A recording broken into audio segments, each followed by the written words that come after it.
এই দাঁড়া। এই কে রে? এ ভাই, স্বাধীন দেশে আবার কিসের জন্য চাঁদা দিব? তোকে ভালোভাবে বললাম চাঁদা দে, তুই দিলি না। দে এখন তোর জীবনটাই দে। এই চাঁদা দে। কি চাঁদা মানে? চাঁদা মানে কি বুঝোস না? এখানে ব্যবসা করে খাস আর চাঁদা দিবি না? এ ভাই, স্বাধীন দেশে আবার কিসের জন্য চাঁদা দিব? আমার এরিয়ায় ব্যবসা করে খাস আর চাঁদা দিবি না? ভালোই ভালোই চাঁদা দে, নয় কিন্তু দোকানপাট সব উড়াবো। না ভাই, আমি কোনো চাঁদা দিতে পারবো না। এমনিতে দেশের অবস্থা ভালো না, আর আপনারা চাঁদা নিতে আসছেন। আমি চাঁদা দিব না, আপনাদের কি করার আছে করে নেন। কি চাঁদা দিবি না? এই এই তো বেশি কথা কয়। এ তোরা দুজন যাও, দোকান থেকে বের করে নিয়ে আয়, আজকে ওকে সাইজ করবো। এ তুই চাঁদা দিবি না? তুই আজকে বের হ, তোর মজা দেখাচ্ছি।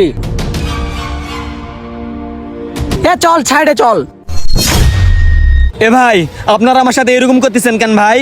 তোকে ভালোভাবে বললাম চাঁদা দে, তুই দিলি না। দে এখন তোর জীবনটাই দে। এ ওরে মারার জন্য কিছু নিয়ে আয় তো।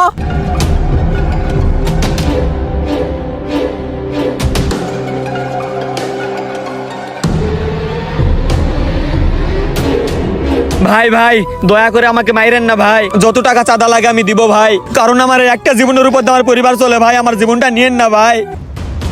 এ বন্ধু, ওইখানে কি হয়েছে? ওই অসহায় লোকটাকে ওইভাবে ওরা মারতেছে কেন? আর এতগুলা লোক থাকার পরেও কেউ প্রতিবাদ করতেছে না। চল বন্ধু, আমরা প্রতিবাদ করব। চল। না আজকে তোকে মারবই। তুই আমার কথা শুনিস নাই, চাঁদা দিস নাই, আমার মাথা গরম করে দিছিস। না না, আমাকে মাইরেন না ভাই। আপনার পা ধরতেছে ভাই, আমার জীবনটা আমাকে ভিক্ষা দেন ভাই। এই দাঁড়া। এই কে রে? দাঁড়া দাঁড়া।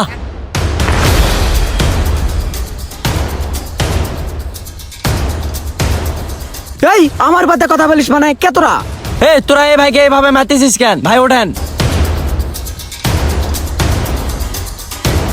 এই কে তোরা? আমার কাছে বাধা দিলি কেন? আর তোরা আমাকে চিনিস?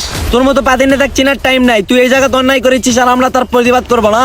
কি তোর এত বড় সাহস? তুই আমার বাদে কথা বলিস? হ্যাঁ মার তোরা দুজন মিলে। কি তোরা তিনজন মিললে আমাদেরকে মারবি? আর এতগুলা পাবলিকের মার তোরা সহ্য করতে পারবি?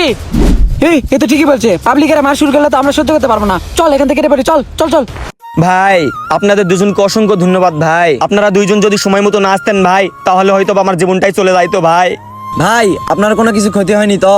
না ভাই, আমার কোনো ক্ষতি করতে পারেনি ভাই, কারণ আমাকে মারার আগেই তো আপনারা চলে আসছেন। আর ভাই, আমি আপনাদের ঋণ কোনোদিন শোধ করতে পারবো না ভাই, কারণ এতগুলা মানুষ থাকার পরেও কেউ প্রতিবাদ করলো না ভাই। আপনারা দুইজন এসেই প্রতিবাদ করলেন। ভাই চলেন আমার দোকানে চা খাই। আচ্ছা ভাই চলেন। ভিডিওটি দেখে কি বুঝলেন? বাস্তবের সঙ্গে অনেকটাই মিল আছে। আমাদের দেশে এরকম প্রতিদিন অনেক চাঁদাবাজি হচ্ছে, কিন্তু আমরা সেগুলার প্রতিবাদ করতে পারতেছি না। সে কারণে এরকম হাজারো নিরীহ মানুষের জীবন যাচ্ছে এবং ব্যবসার খাত নষ্ট হয়ে যাচ্ছে। সো আমাদের দেশকে বাঁচাইতে হইলে এবং দেশের মানুষকে বাঁচাইতে হইলে অবশ্যই চাঁদাবাজদের বিরুদ্ধে প্রতিবাদ করতে হবে। তা না হলে তারা আমাদের দেশকে ধ্বংস করে ফেলবে। হ্যাঁ, সব কথার এক কথা, অন্যায়ের বিরুদ্ধে প্রতিবাদ করতে হবে। আর হ্যাঁ, ভিডিওটি যদি একটু পরিমাণ ভালো লেগে থাকে তাহলে অবশ্যই একটা লাইক, কমেন্ট, শেয়ার আর আমাদের পেজটি ফলো দিয়ে আমাদের পাশেই থাকবেন। ধন্যবাদ সবাইকে।